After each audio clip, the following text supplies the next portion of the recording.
Hi everybody, it's Matt Calcutt with the California Highway Patrol.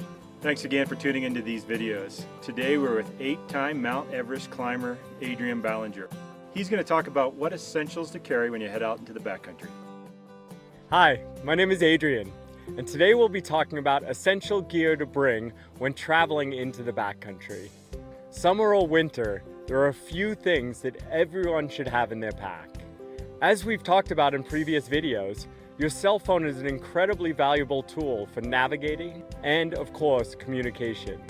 Knowing how to conserve battery power and navigate while away from cell service are basic skills that everyone should be comfortable with.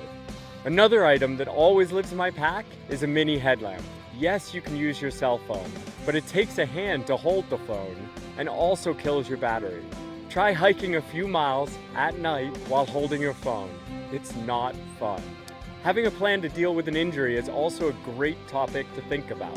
Basic first aid training and a small first aid kit are the ingredients to success. A basic kit should be able to manage minor lacerations, sprains, pain, and other minor medical problems.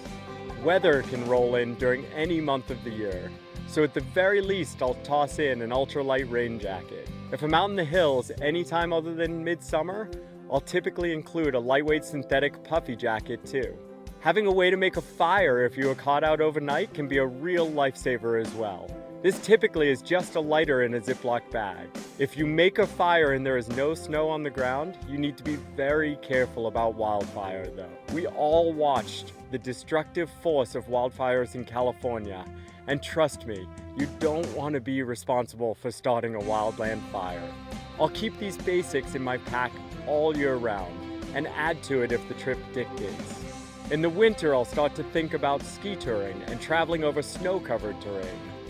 Extra gloves and warm layers and avalanche rescue gear are some of the main additions for this time of year. These simple bits of gear can really make the difference when things go wrong and helps make you a useful member of a backcountry team.